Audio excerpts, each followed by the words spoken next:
اور اسلامی جانباز پلٹ پڑے۔ گھمسان کی جنگ شروع ہو گئی۔ ہر طرف تلواریں چمک رہی ہیں، ہاتھ، پاؤں اور گلے گاجر مولی کی طرح کٹ کر گر رہے ہیں۔ لڑائی شباب پر ہے کہ نماز کا وقت آ جاتا ہے۔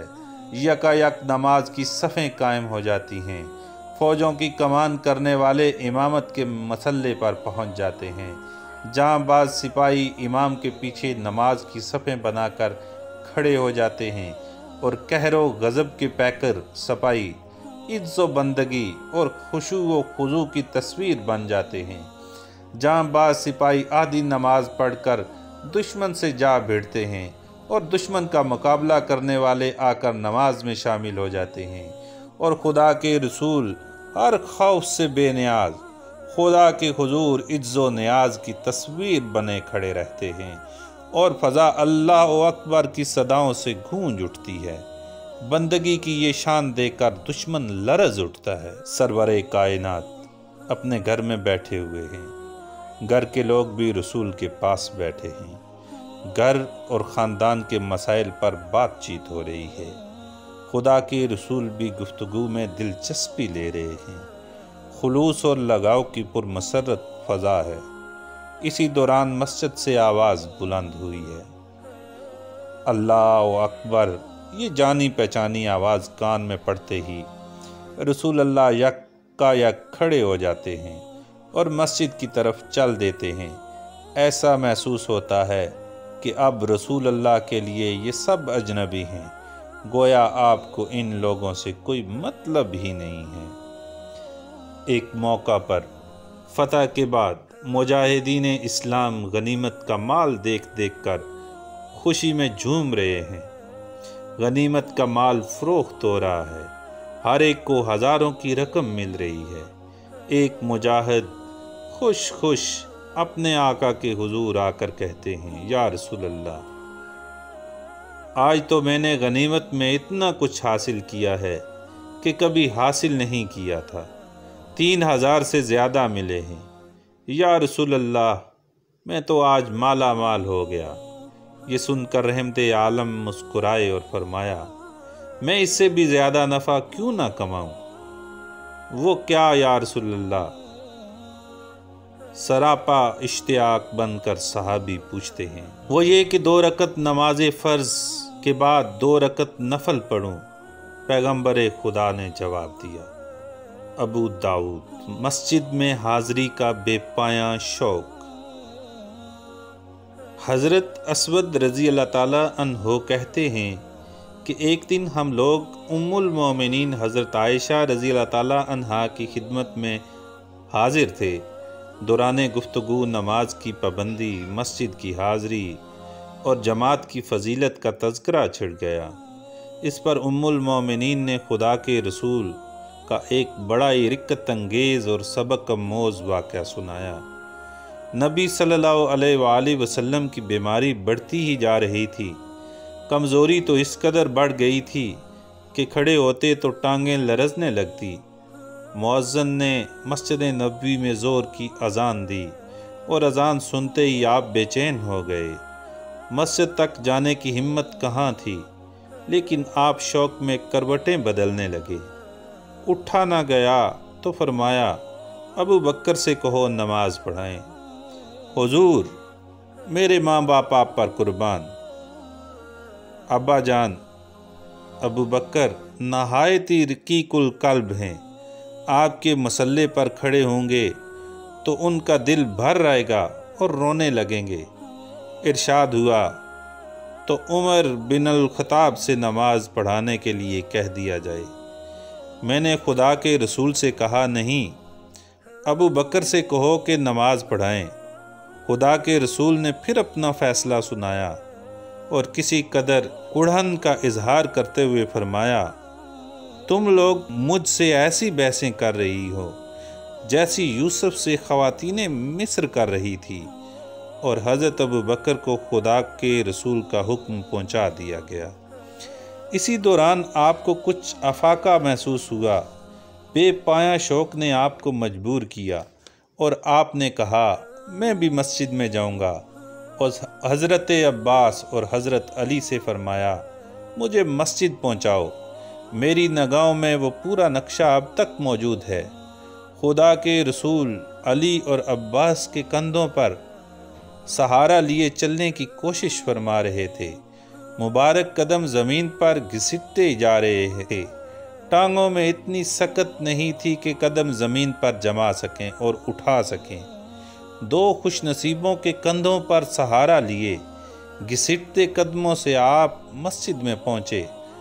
ابو بکر ارشاد کے مطابق نماز پڑھا رہے تھے، آہٹ محسوس کی تو پیچھے کھسکنے لگے۔ آقا نے اشارے سے روکا، آپ برابر میں بیٹھے اور نماز ادا فرمائی۔ نماز سے بے پناہ شغف اور تعلق۔ رحمت عالم قرن الثعالب میں مغموم اور متفکر بیٹھے ہیں، زخموں سے نڈھال ہیں اور ان سے خون رس رہا ہے۔ حضرت زید کی نظریں چہرہ انوار پر ہیں، دل غم سے پھٹا جا رہا ہے۔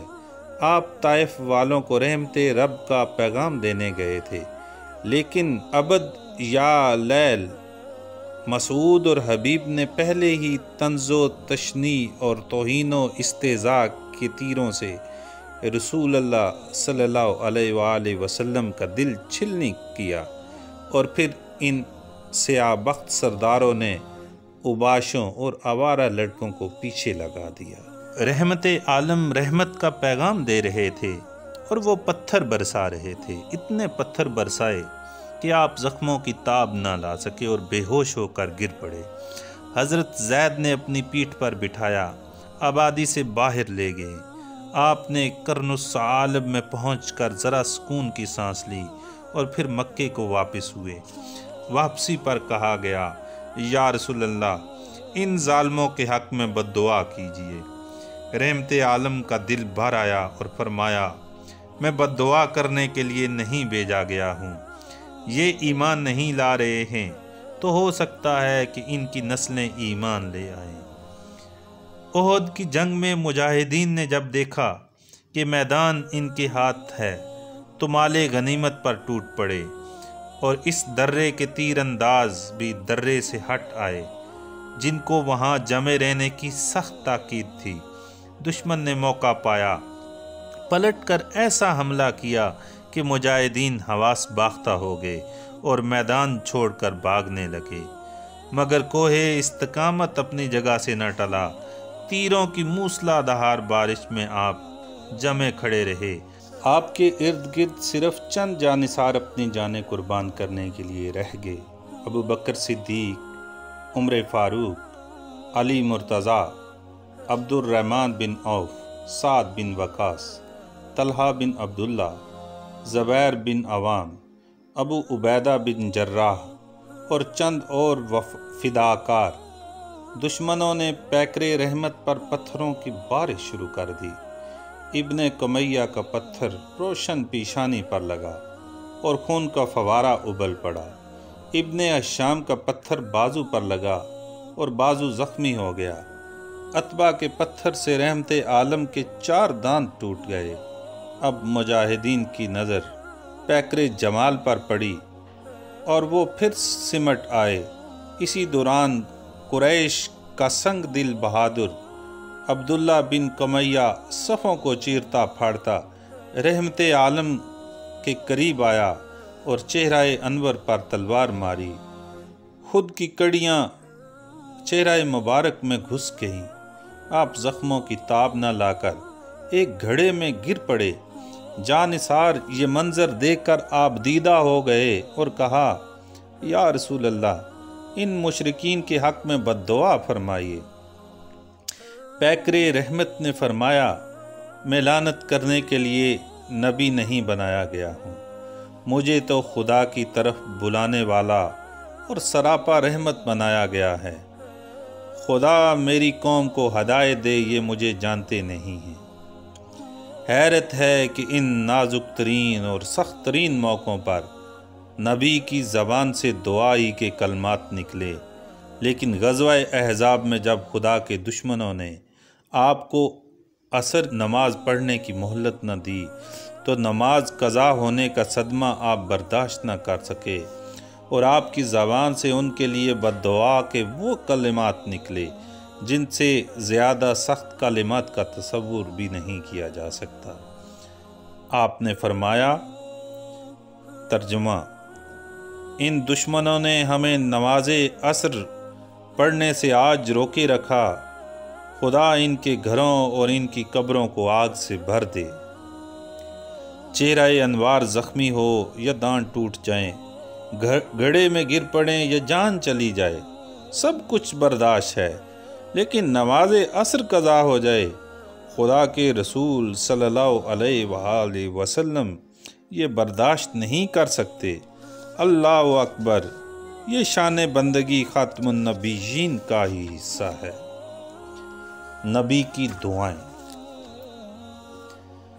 داعی اعظم کی حیات طیبہ توازن، امتزاج اور اعتدال کا انتہائی جامع، متوازن اور دلکش نمونہ تھی۔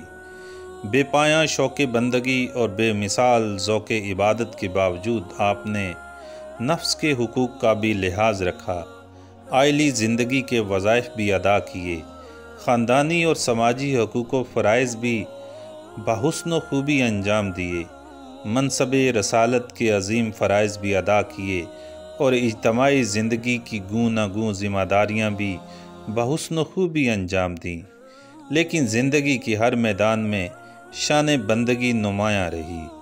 مومنانہ زندگی کی اصل دلکشی اور رعنائی عبادت و ریاضت اور ذکر و دعا ہی سے ہے، اور خدا پرستی، دیانت داری، للہیت اور اللہ اور اسلام کی نمائندگی کا حق ادا نہیں ہو سکتا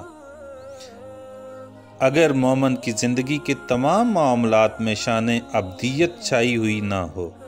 یہ شان عبدیت ہی تھی کہ نبی شب و روز کی گردش میں ہر موقع پر خدا کی یاد اور دعاؤں کا غیر معمولی اہتمام فرماتے تھے، اور پوری زندگی یہی معمول رہا۔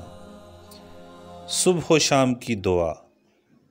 حضرت عثمان بن عفان کا بیان ہے کہ خدا کے رسول کا ارشاد ہے، جو شخص ہر صبح اور ہر شام 3 بار یہ دعا پڑھ لے، اسے دنیا کی کوئی چیز گزند نہیں پہنچا سکتی۔ ترجمہ: خدا کے نام سے ہر کام کا آغاز ہے، جس کے نام کے ساتھ زمین و آسمان میں کوئی چیز نقصان نہیں پہنچا سکتی، اور وہ سننے والا اور جاننے والا ہے۔ سید الاستغفار۔ حضور نبی کریم صلی اللہ علیہ وآلہ وسلم نے حضرت شداد بن اوس سے فرمایا، سید الاستغفار یعنی سب سے جامع دعائے مغفرت یہ ہے۔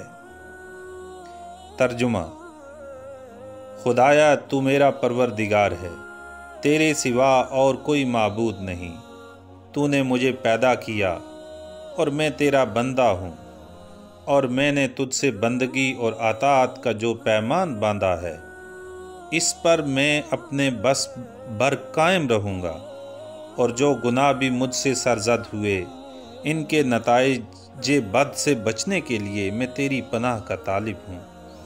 تو نے مجھے جن جن نعمتوں سے نوازا ہے ان کا میں اقرار کرتا ہوں، اور مجھے اعتراف ہے اپنے گناہوں کا، پس اے میرے پروردگار میرے جرم و گناہ کو معاف فرما دے، تیرے سوا میرے گناہوں کو اور کون معاف کرنے والا ہے۔ سوتے وقت کی دعائیں۔ حضرت حذیفہ رضی اللہ تعالیٰ عنہ کا بیان ہے کہ خدا کے رسول صلی اللہ علیہ وآلہ وسلم جب سونے لگتے تو یہ دعا پڑھتے۔ ترجمہ: اے اللہ، میں تیرے ہی نام سے موت کی آغوش میں جاتا ہوں اور تیرے ہی نام سے زندہ اٹھوں گا۔ حضرت براہ کا بیان ہے کہ نبی صلی اللہ علیہ وآلہ وسلم جب سونے کے لیے لیٹتے تو اپنا دایاں ہاتھ رخسار کے نیچے رکھ کر یہ دعا پڑھتے۔ ترجمہ: خدایا مجھے اس روز اپنے عذاب سے بچا جس روز تو اپنے بندوں کو اپنے حضور اٹھا کر حاضر کرے گا۔ حسن حسین میں ہے کہ آپ یہ کلمات 3 بار پڑھتے۔ حضرت ابو ہریرہ کا بیان ہے کہ نبی صلی اللہ علیہ وآلہ وسلم جب رات میں سونے کے لیے بستر پر لیٹتے تو دایاں ہاتھ اپنے رخسار کے نیچے رکھتے، پھر یہ دعا کرتے۔ ترجمہ: اے میرے رب، تیرے ہی نام سے میں نے اپنا پہلو بستر پر رکھا اور تیرے ہی سہارے میں اس کے بستر سے اٹھوں گا۔ اگر تو رات ہی میں میری جان قبض کرے تو اس پر رحم فرما، اور اگر تو اسے چھوڑ کر مزید مہلت دے تو اس کی حفاظت فرما۔ نیند سے بیدار ہونے پر دعا۔ اور رسول اللہ صلی اللہ علیہ وسلم جب نیند سے بیدار ہوتے تو یہ دعا پڑھتے۔ ترجمہ: شکر و تعریف اس خدا کے لیے جس نے ہمیں مردہ کر دینے کے بعد پھر زندگی بخشی، اور اسی کے حضور اٹھ کر حاضر ہونا ہے۔ ام المؤمنین حضرت عائشہ رضی اللہ تعالیٰ عنہا کا بیان ہے کہ خدا کے رسول صلی اللہ علیہ وسلم کی رات میں جب آنکھ کھل جاتی تو یہ دعا پڑھتے۔ ترجمہ: کوئی معبود نہیں تیرے سوا، تیری ذات پاک بے عیب ہے۔ اے اللہ، تجھ سے اپنے گناہ کی معافی کا طلبگار ہوں اور تیری رحمت کا سائل ہوں۔ خدایا میرے علم میں اضافہ فرما، اور جب تو نے مجھے سیدھی راہ پر لگا دیا ہے تو میرے دل میں کجی پیدا نہ فرما، اور اپنے خاص خزانے سے مجھے رحمت عطا فرما کہ بے شک تو ہی حقیقی فیاض ہے۔ گھر سے نکلتے وقت کی دعا۔ حضرت ام سلمہ رضی اللہ تعالیٰ عنہا کا بیان ہے کہ خدا کے رسول صلی اللہ علیہ وسلم جب کبھی میرے گھر سے باہر نکلتے تو آسمان کی طرف نگاہ اٹھا کر یہ دعا پڑھتے۔ ترجمہ: اے اللہ، میں تیری پناہ چاہتا ہوں اس بات سے کہ میں بھٹک جاؤں یا کوئی مجھے بھٹکا دے، میں خود لغزش کھا جاؤں یا کوئی مجھے ڈگمگائے، میں خود کسی پر ظلم کر بیٹھوں یا کوئی دوسرا مجھ پر ظلم کرے، میں خود نادانی پر اتر آؤں یا دوسرا مجھ سے نادانی کا برتاؤ کرے۔ سفر کے لیے سوار ہوتے وقت کی دعا۔ حضرت عبداللہ بن عمر کا بیان ہے کہ خدا کے رسول صلی اللہ علیہ وسلم سفر پر روانہ ہوتے وقت جب سواری پر اچھی طرح آرام سے بیٹھ جاتے تو 3 بار اللہ اکبر کہتے اور پھر پڑھتے۔ ترجمہ: پاک اور بے عیب ہے وہ ہستی جس نے اس سواری کو ہمارے بس میں کر دیا، ورنہ ہم خود اسے قابو میں نہ کر سکتے تھے، اور ہمیں اپنے رب ہی کی طرف پلٹ کر جانا ہے۔ اس کے بعد آپ یہ دعا مانگتے۔ ترجمہ: اے اللہ، ہم تجھ سے اپنے اس سفر میں نیکی اور تقوی کی توفیق چاہتے ہیں، اور ایسے کاموں کی توفیق جو تیری خوشنودی کے ہوں۔ خدایا ہم پر یہ سفر آسان فرما دے اور اس کا فاصلہ ہمارے لیے مختصر کر دے۔ اے اللہ، تو ہی اس سفر میں ہمارا رفیق ہے، اور تو ہی گھر والوں میں خلیفہ اور نگران ہے۔ اے اللہ، میں تیری پناہ چاہتا ہوں سفر کی مشقتوں سے، ناگوار منظر سے، اور اپنے مال، اپنے متعلقین اور اپنی اولاد میں بری واپسی سے، اور اچھائی کے بعد برائی سے، اور مظلوم کی بد دعا سے۔ رنج و غم سے نجات کی دعا۔ حضرت عبداللہ ابن عباس رضی اللہ تعالیٰ عنہ کا بیان ہے کہ خدا کے رسول صلی اللہ علیہ وسلم جب کبھی رنج و غم میں مبتلا ہوتے تو یہ دعا کرتے۔ ترجمہ: اللہ کے سوا کوئی معبود نہیں، وہ عرش اعظم کا مالک ہے۔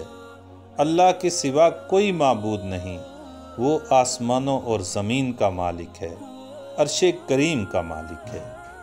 حضرت عبداللہ بن مسعود رضی اللہ تعالیٰ عنہ کا بیان ہے کہ خدا کے رسول صلی اللہ علیہ وسلم نے ارشاد فرمایا، جس بندے کو بھی کوئی تکلیف یا دکھ پہنچے اور وہ یہ دعا مانگے، خدا تعالیٰ اس کے رنج اور تکلیف کو ضرور راہ تو مسرت میں بدل دے گا۔ ترجمہ: اے اللہ، میں تیرا بندہ ہوں، میرا باپ تیرا بندہ ہے، میری ماں تیری بندی ہے، میری چوٹی تیرے ہی قبضے میں ہے، یعنی میں ہمہ تن تیرے بس میں ہوں، تیرا ہی حکم میرے معاملے میں نافذ ہے، میرے بارے میں تیرا حکم سراسر انصاف ہے۔ میں تیرے ہر اس نام کا واسطہ دے کر جس سے تو نے اپنی ذات کو موسوم کیا یا اپنی کتاب میں نازل فرمایا یا اپنی مخلوق میں سے کسی کو سکھایا یا اپنے پاس خزانہ غیب ہی میں اس کو مستور رہنے دیا، تجھ سے درخواست کرتا ہوں کہ قرآن عظیم کو میرے دل کی بہار، میری آنکھوں کا نور، میرے غم کا علاج اور میری تشویش کا مداوا بنا دے۔